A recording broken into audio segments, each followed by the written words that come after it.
আচ্ছা ঠিক আছে, তুমি কোন কা পার্কে? আচ্ছা ঠিক আছে, ময়মনসিংহ সার্কিট হাউস পার্কে তুমি বসো, আমি এখনই আমার বন্ধুকে নিয়ে আসতেছি। তোমার সাথে আমার কথা আছে। বন্ধু, গার্লফ্রেন্ডের লোক দেখা করতে চাইতেছস?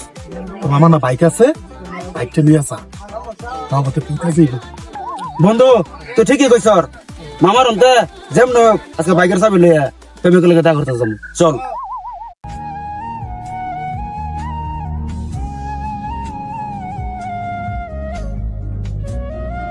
মামা, তোমার মোটরসাইকেল চাবিটা দাও, তুমি সাথে দেখা করবো।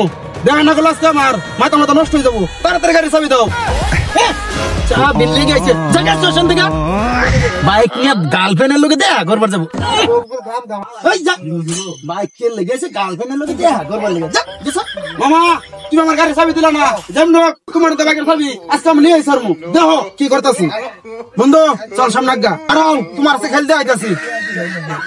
আম্মা, আমার নানির বাড়ি যা সম্পত্তি আছে সব আজকে ভাগ করবা। মামার কাছে মোটরসাইকেল চাবি দিয়েছি, চাবি আমার দিছে না। যেমনি হোক তুমি আজকে এটা ভাগ করো, একটা চাবি আমার মামা দিছে না। এই যে চাবি লই যা, গার্লফ্রেন্ডের লোকে দেখা করে যা। চাবি তো দিলাই, আগে দিলে কি হইতো? যা যা, কথা কইস না। দোস্ত দেখছস, চাবি পড়ছে আর চাবিটা হাতাইয়া পড়ছে। চল মোটরসাইকেল দিয়ে যাবো সব করে। Quand je suis arrivé, les petits se sont demandés ce qui se passe. Tellement les petits a beaucoup d'inspiration pour déranger. Et les bodies sont pour danser. এই বাইকটা হেলমেটটা লই যা, হেলমেটটা লই যা। শালা গেরা উঠে গেছে, পার্কে কিন্তু মাইয়া থিয়া না, সে দূর ফির হেলমেটটা ফলাই দিয়ে গেল। গাড়ি নিয়ে আমার কি যে বানাইলে এবার লাই যায় না।